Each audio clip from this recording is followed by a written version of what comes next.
Alright, so I got a stack of DS games here. We will start with...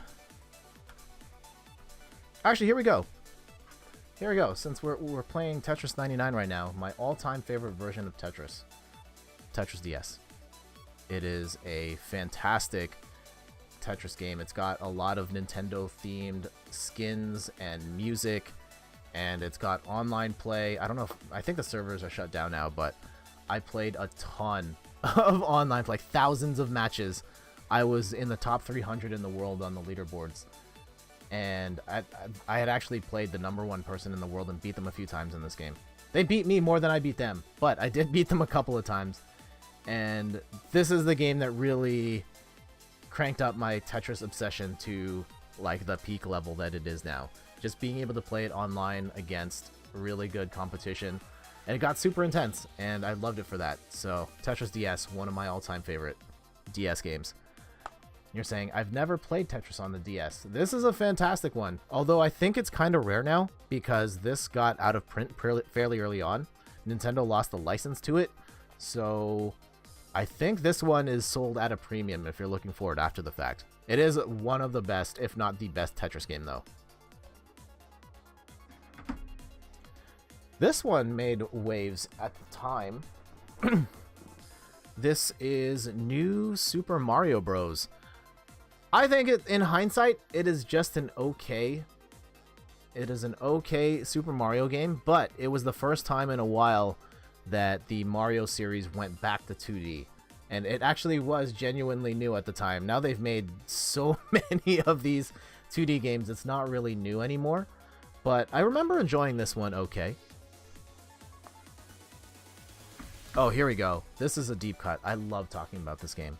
This is Hotel Dusk, Room 215. It's sort of like a graphic novel adventure game, quasi Phoenix Wright, and you are the detective staying at this hotel, and this mystery unravels. It's such a cool game. So much style. It has this really interesting art style. You play it book style, so like you're playing Brain Age. I think that's how it was. Yeah, because it had the vertical screens. And it was such a cool adventure game. And there was a sequel that never came out in North America. And then the company that makes this game doesn't exist anymore, really. So, unfortunately, this one's kind of lost to time. But if you ever find Hotel Dusk, I highly recommend you check it out. OMG, I played that game way too much. I'm guessing you mean Mario. That's cool, yeah. And then you've never played Hotel Dusk. Okay. I'm going to show... Okay, I'm going to put this one to the side. Here we go.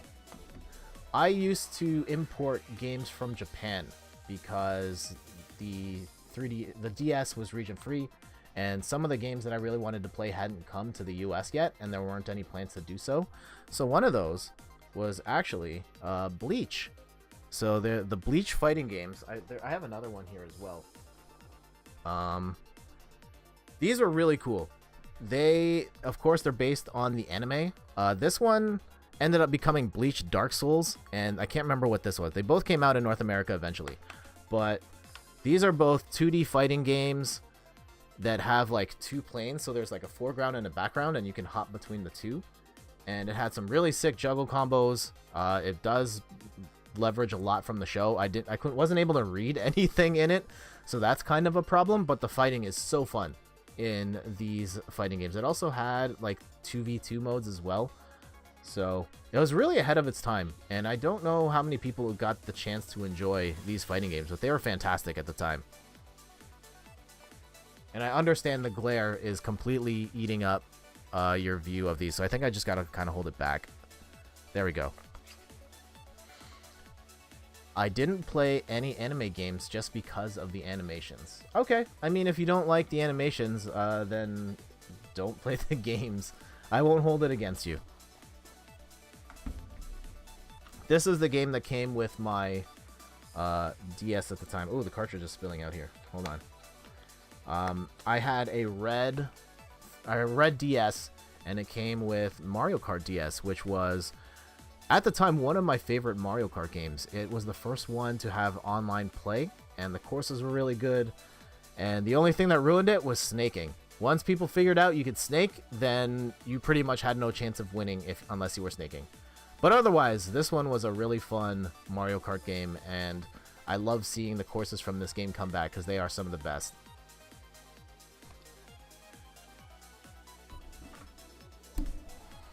What other stuff? Ooh, here's another one. This is another deep cut from Japan. I don't think this ever came out here in North America. This is... Oh, but it's fun to see your best games. Games. Some of them are good. This is Jump Superstars. This is pretty much Smash Bros. With a whole bunch of anime characters. So it's got Dragon Ball characters in it, Naruto, One Piece, and a whole bunch of other franchises in it. And like I'd heard, it's Smash Bros. With anime characters, and it's a lot of fun. I think I like the Bleach game more, but this was really cool for the time. And unfortunately, there isn't... I don't think this came out here, so you'd have to import it to play it.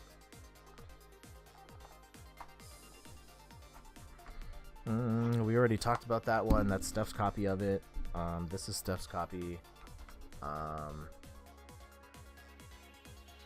Alright, before cell phone games became popular, Clubhouse games was really cool. And it's a collection of 50 games, so you could play like chess, checkers, solitaire, sort of like, yeah, spades, backgammon, poker, darts.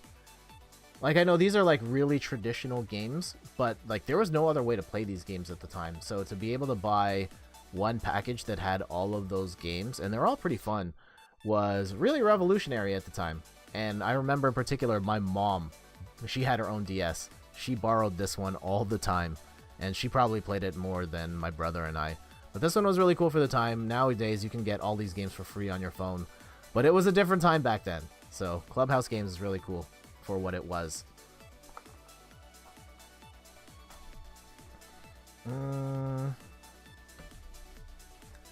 Here's... Oh man, this is a deep cut. But this is from my mother-in-law. She enjoys going to local auctions and buying stuff, and she bought this one for Steph. This is Disney's A Christmas Carol, and as you can see, it was $19.99. You can't see the other sticker. It's a Walmart sticker marked down to $1. It's still in the plastic. I have no idea if this game is any good or not. I'm gonna guess it's not.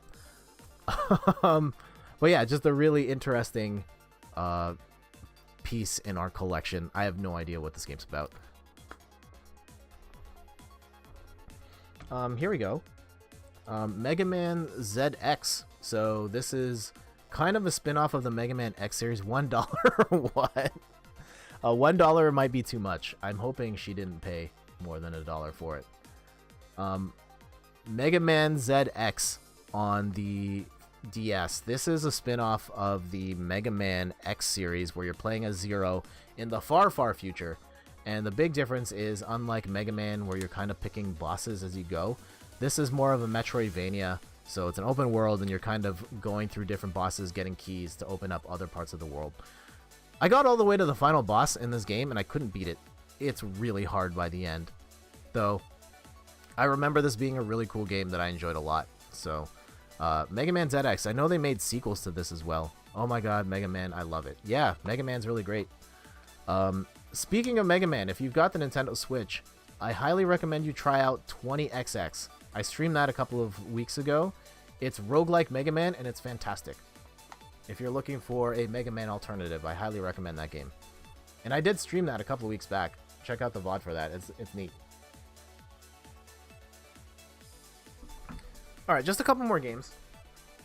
Oh, here we go. I'm going to do all of these in one shot, because I've shown at least one of these games at least once.